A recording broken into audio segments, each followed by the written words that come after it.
আসসালামু আলাইকুম। Saint Xavier's school কর্তৃক আয়োজিত অনলাইন ক্লাসে তোমাদেরকে স্বাগত। আজকে আমরা আলোচনা করব নবম শ্রেণীর ফিনান্স বিষয়ের দশম অধ্যায়ের বাণিজ্যিক ব্যাংক ও তার পরিচিতি। আমাদের আজকের আলোচ্য বিষয় হবে বাণিজ্যিক ব্যাংকের আয়সমূহ ও খরচসমূহ। বাণিজ্যিক ব্যাংক কীভাবে বা কোন কোন মাধ্যমে অর্থ আয় করে এবং বাণিজ্যিক ব্যাংক কী কী মাধ্যমে অর্থ ব্যয় করে। তাহলে আসা যাক, আমরা আজকে আলোচনা করি যে বাণিজ্যিক ব্যাংকের আয়ের উৎসসমূহ কী।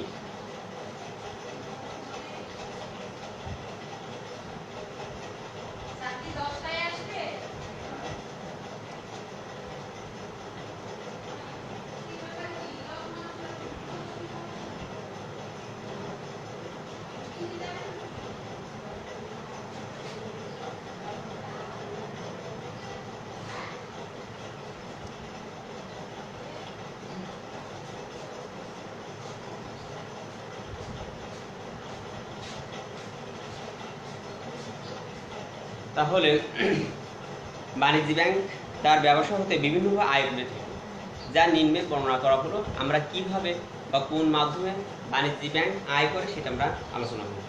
ঋণের সুদ।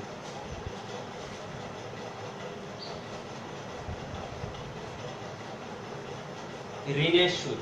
বাণিজ্যিক ব্যাংক ব্যবসা প্রতিষ্ঠান ও ভোক্তাদের ঋণ দেয় এবং এই ঋণের বিপরীতে সুদ গ্রহণ করে থাকে, যা তাদের আয়ের প্রধান উৎস। অর্থাৎ বাণিজ্যিক ব্যাংক যখন আমানত গ্রহণ করে তখন আমানত যারা দেয় তাদের স্বল্প হারে কিছু সুদ প্রদান করে। এইটাকে ব্যাংক আমানত হিসেবে গ্রহণ করে। গ্রহণ করার পরে এইটা ব্যাংকে সে জমা রাখে না, এটাকে আবার উন্নয়নমূলক খাতে বাণিজ্যিক ব্যাংক ঋণ প্রদান করে থাকে। এই ঋণ প্রদান করার মাধ্যমে সে ঋণ গ্রহীতাদের কাছ থেকে উচ্চ হারে সুদ গ্রহণ করে। এই সুদটা বাণিজ্যিক ব্যাংকের আয় উৎস। বিনিয়োগ। আয়ের উৎস হলো বিনিয়োগ। বিনিয়োগ। বাণিজ্যিক ব্যাংক শেয়ার, ঋণপত্র, সরকারি সিকিউরিটি ইত্যাদি লাভজনক খাতে বিনিয়োগ করে মুনাফা অর্জন করে থাকে। অর্থাৎ বিভিন্ন জায়গায় টাকা পয়সা বিনিয়োগ করে থাকে, তবে সে হতে হবে সেটা উন্নয়নমূলক কাজ বা লাভজনক কাজে সে বিনিয়োগ করে থাকে। এই বিনিয়োগের মাধ্যমে সে অর্থ উপার্জন করে থাকে। এটা হচ্ছে বাণিজ্যিক ব্যাংকের একটি আয়ের উৎস। এরপরে আছেন 3 নম্বর বিল বাট্টাকরণ। বিল বাট্টাকরণ। বাণিজ্যিক ব্যাংক বিল বাট্টাকরণের মাধ্যমেও আয়ের উৎস হয়ে থাকে। মেয়াদ উত্তীর্ণ হওয়ার পূর্বে বাণিজ্যিক ব্যাংক ব্যবসায়ীদের প্রাপ্য বিনিময় বিল বাট্টা করে এই অর্থ উপার্জন করে থাকে। অর্থাৎ আমরা জানতে পারলাম কি যে বিল বাট্টাকরণের মাধ্যমেও বাণিজ্যিক ব্যাংক আয়ের উৎস হয়ে থাকে। এরপর 4 নম্বর যে ব্যাংক ড্রাফট, ট্রাভেলার থেকে প্রাপ্তি কমিশন। 4 নম্বর bank draft, travellers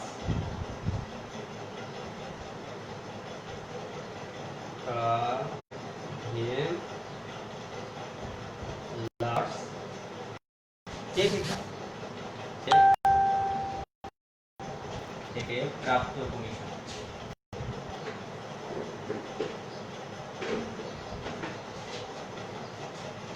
bank draft, travellers cheque থেকে কমিশন হিসাবে প্রচুর আয় করে থাকে।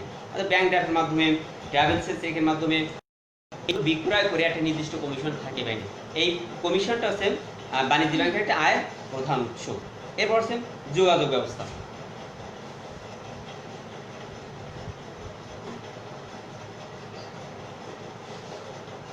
যোগাযোগ। বাণিজ্যিক ব্যাংক মক্কেলের অনুরোধে বিভিন্ন যোগাযোগ সেবা প্রদান করে কমিশনের মাধ্যমে অর্থ উপার্জন করে থাকে। অর্থাৎ বাণিজ্যিক ব্যাংক বিভিন্ন যোগাযোগের মাধ্যম তৈরি করে, এই যোগাযোগের মাধ্যম তৈরি করে সেবা প্রদান করে। সেবা প্রদানের মাধ্যমে যে কমিশনটা পায় সেটা হচ্ছে বাণিজ্যিক ব্যাংকের একটি আয়ের উৎস। এরপর আছে লকার ভাড়া।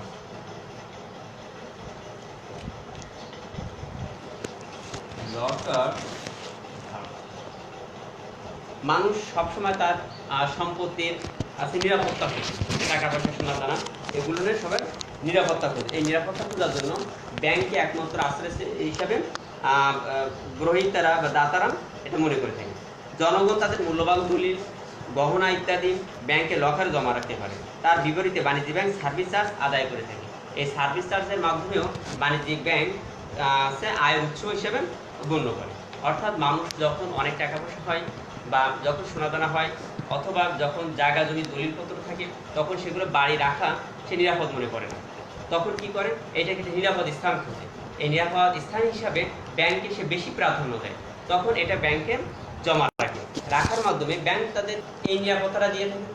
নিরাপত্তা দেওয়ার বিনিময়ে সে কিছু টাকা যারা লকার ভাড়া হিসাবে গ্রহণ করে তাদের কাছ থেকে আদায় করে। এইটা একটা বাণিজ্যিক ব্যাংকের আয়ের প্রধান উৎস হিসেবে গণ্য হয়। প্রতিনিধিত্ব। এবার 7 নম্বরে আছে আয়ের উৎস হিসেবে প্রতিনিধিত্ব।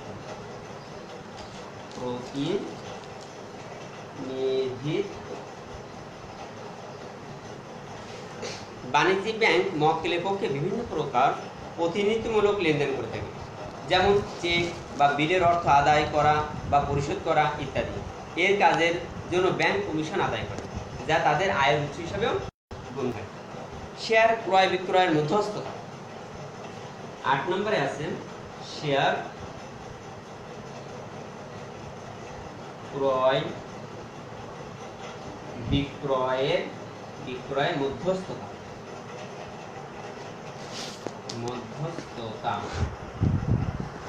শেয়ার ক্রয় বিক্রয়ের মধ্যস্থ হিসেবে কাজ করে ব্যাংক আয় উৎস করে থাকে। কারণ যখন শেয়ার ক্রয় বিক্রয় করা হয় তখন ব্যাংক এটাকে তাদের কাজে হেল্প করে অথবা তাদের সাহায্য সহযোগিতা করে পার্টিসিপেট করার কারণে সে কিছু কমিশন আদায় করে। এটাও বাণিজ্যিক ব্যাংকের একটি আয়ের প্রধান উৎস। বৈদেশিক বিনিময় বিল। 9 নম্বরে আছে বৈদেশিক বিনিময় বিল। বৈদেশিক বিনিময় বিল। বৈদেশিক মুদ্রা ক্রয় বিক্রয় করে বাণিজ্যিক ব্যাংক মুনাফা অর্জন করে থাকে। বৈদেশিক বিনিময় বিল কিভাবে ক্রয় বিক্রয় করে? একটা দেশের যখন মানুষ বাংলাদেশ থেকে যখন অন্য কোনো দেশে যাবে তখন সেই দেশের অর্থ প্রয়োজন হয়, তখন এই দেশে বসে ওই দেশের অর্থ এই ব্যাংকের মাধ্যমে ক্রয় বিক্রয় করা হয়। কারণ ওই দেশে তো বাংলাদেশের টাকা চলবে না, তখন ওই দেশের টাকা ক্রয় করে তখন ওই দেশে কাজটা করতে হয়। এজন্য এই ক্রয় বিক্রয়ের মাধ্যমে বাণিজ্য ব্যাংক কাজটা করে থাকে। এই কাজ করার মাধ্যমে সে কিছু কমিশন পায়। এটাও বাণিজ্য ব্যাংকের একটি আয়ের প্রধান উৎস। আমদানি রপ্তানি।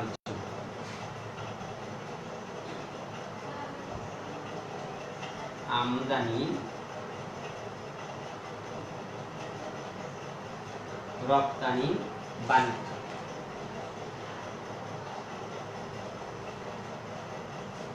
বৈদেশিক বাণিজ্য ও লেনদেন নিষ্পত্তি ভূমিকা পালন করে কমিশন বা সার্ভিস চার্জ হিসেবে বাণিজ্যিক ব্যাংক তার আয়ের অংশ হিসেবে অর্জন করে।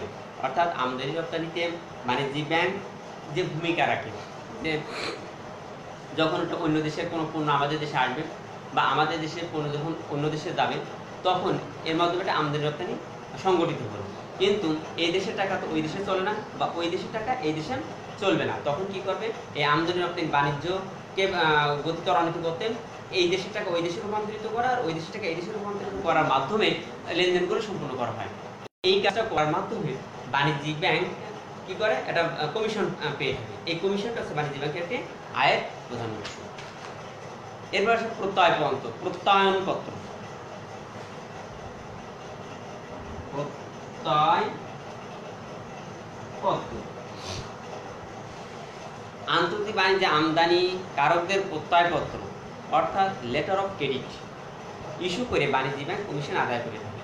প্রত্যয়পত্র দেওয়ার মাধ্যমে বাণিজ্যিক ব্যাংকের কমিশন হয়। এই কমিশনটাও বাণিজ্যিক ব্যাংকের একটি আয়ের প্রধান উৎস। এরপরে আছে ওসি। 12 নম্বর হচ্ছে ওসি।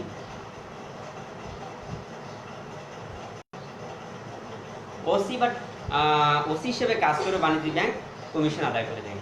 অর্থাৎ বাণিজ্যিক ব্যাংক যখন ওসি হিসেবে কাজ করে, এই কাজ করার মাধ্যমে কি হয়, একটা কমিশন পায়। এই কমিশনটাও বাণিজ্যিক ব্যাংকের একটি আয়ের উৎস। তাহলে আমরা আজকে জানতে পারলাম যে বাণিজ্যিক ব্যাংক কিভাবে তার আয়গুলো করে থাকে। তাহলে বাণিজ্যিক ব্যাংকের প্রধান আয় ছিল হচ্ছে ঋণের সুদ। ঋণের সুদের মাধ্যমে বাণিজ্যিক ব্যাংক তার হচ্ছে আয় করে থাকে, বিনিয়োগের মাধ্যমে আয় করে থাকে, বিল বাট্টাকরণের মাধ্যমে আয় করে থাকে। এবার ব্যাংক ড্রাফট, ট্রাভেলার্স চেক থেকে প্রাপ্তি কমিশনের মাধ্যমে ব্যাংক আয় করে থাকে, যোগাযোগ ব্যবস্থার মাধ্যমেও কি করে আয় করে থাকে। এরপর লকার ভাড়া দিয়েও বাণিজ্য ব্যাংক তার আয়ের উৎস হিসেবে পরিগণিত হয়। প্রতিনিধিত্ব করেও বাণিজ্য ব্যাংক তার আয় করে থাকে। শেয়ার ক্রয় বিক্রয় মধ্যস্থতা, শেয়ার ক্রয় বিক্রয় মধ্যস্থতা হিসেবে কাজ করে বাণিজ্য ব্যাংকটা আয় করে থাকে। বৈদেশিক বিনিময় বিলের মাধ্যমে বাণিজ্য ব্যাংক আয় করে থাকে। আমদানি রপ্তানি বাণিজ্যের মাধ্যমে বাণিজ্য ব্যাংক আয় করে থাকে। এবার আছে প্রত্যয়পত্রের মাধ্যমে বাণিজ্য ব্যাংক আয় করে থাকে, আর পসি হিসাবের মাধ্যমে বাণিজ্য ব্যাংক আয় করে থাকে। তাহলে তোমরা করবা বাণিজ্য ব্যাংক কি ভাবে তার আয়ের উৎসগুলো পালন করে থাকে, বা কি উৎসের মাধ্যমে বাণিজ্য ব্যাংক আয় করে থাকে। এই পয়েন্টগুলো তোমরা আগে মনে রাখবে। যদি তোমরা পয়েন্টগুলো আগে মনে রাখতে পারো, তাহলে তোমরা ওই সম্পর্কে কিছু বিস্তারিত যদি আলোচনা করে দাও, তাহলে জিনিসটা ক্লিয়ার হয়ে যাবে। এখন আমরা আসবো বাণিজ্যিক ব্যাংকের ব্যয়ের খাতসমূহ। এতক্ষণ আমরা আলোচনা করলাম কি, যে বাণিজ্যিক ব্যাংকের আয়ের খাতসমূহ। এখন আমরা দেখি যে বাণিজ্যিক ব্যাংক কি ভাবে সে ব্যয়গুলো করে থাকে।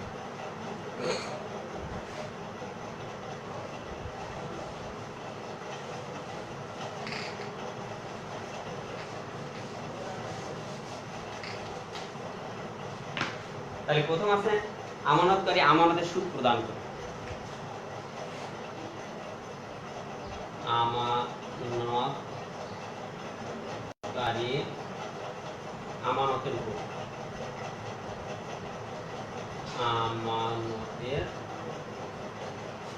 উপর সুদ প্রদান।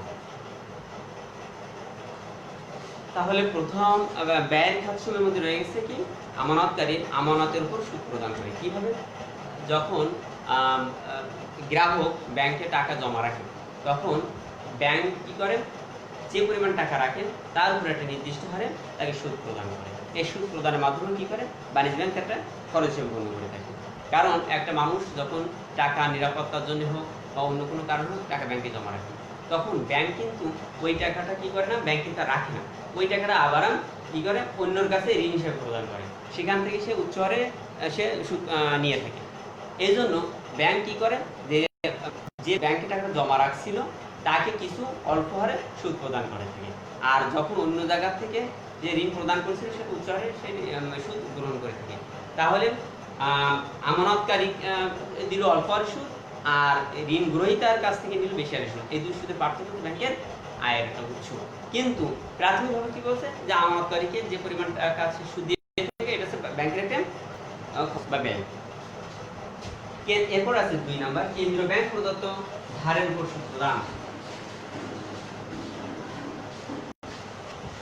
কেন্দ্রীয়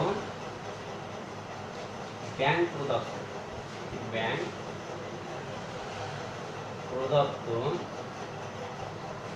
ধারের উপর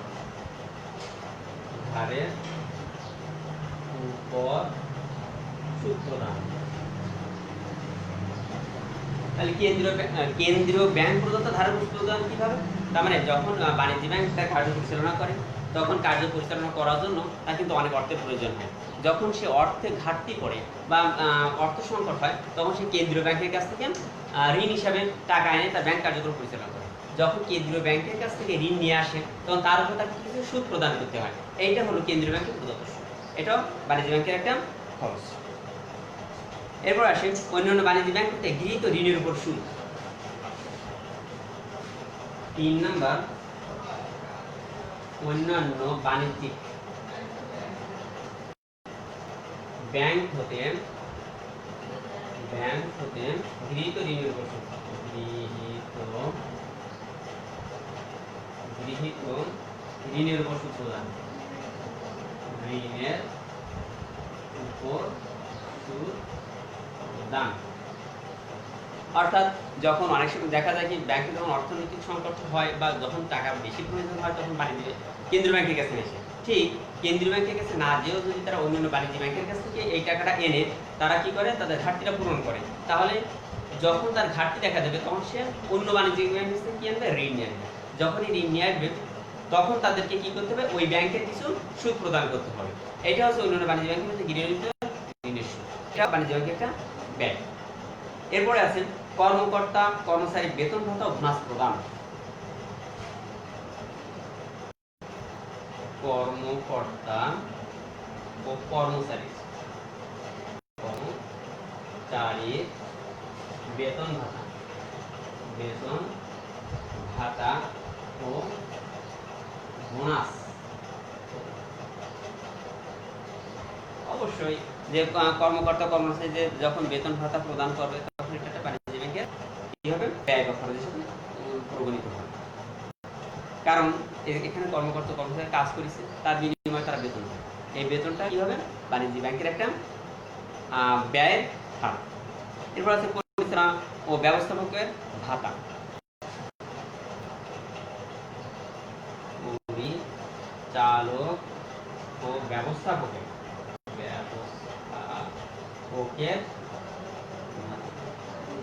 বাণিজ্য ব্যাংক যারা পরিচালনা করেন বা ব্যবস্থাপনা করেন তারা তো টাকার জন্য এই কাজটা করে থাকে। এই জন্য এদেরকে যে ভাতা বা দেওয়া হয় এটা বাণিজ্য ব্যাংকের একটা ব্যয়ের খাত। নিরীক্ষকের বিল। এরপর 6 নম্বর আছে নিরীক্ষকের বিল। নিরীক্ষকের বিল অর্থাৎ বাণিজ্য ব্যাংকগুলো যারা হিসাব কিতাব করে থাকে, প্রতি বছর যে হিসাব কিতাবগুলো করা হয় এগুলো যাদের মাধ্যমে করা হয় তারা একটা নির্দিষ্ট পরিমাণ টাকা পেয়ে থাকে। এটা হচ্ছে বাণিজ্য ব্যাংকের একটা ব্যয়ের খাত। এরপরে আছে 7 নম্বর যে অনাদায়ী ঋণের মামলা মোকদ্দমা। অনাদায়ী ঋণের মামলা মোকদ্দমা খরচ। অনেক সময় দেখা যায় যে ব্যাংক থেকে ঋণ নেয় এবং এটা নির্দিষ্ট সময় প্রদান করার কথা, কিন্তু তারা ঋণটা প্রদান করে না, পরিশোধ করে না। তখন বাণিজ্যিক ব্যাংক কি করে, একটা আইন ব্যবস্থা গ্রহণ করে, তখন কেস কামারির ভিতরে চলে যেতে হয়। এই কেস কামারি যখন করা হয় তখন কি হয় যে এই মামলা মোকদ্দমার কারণে কিছু অর্থ ব্যয় হয়। এটাও বাণিজ্য ব্যাংকের একটা খরচ। শুল্ক ও কর। শুল্ক ও বাণিজ্যিক ব্যাংক কি করেন, শুল্ক করের মাধ্যমেও তার এটা ব্যয় খাত। কারণ কি তাদেরকেও শুল্ক দেওয়া লাগে, তাদেরকেও কর দেওয়া লাগে। এটাও বাণিজ্য ব্যাংকের একটা ব্যয় খাত। এটা হচ্ছে বিজ্ঞাপন।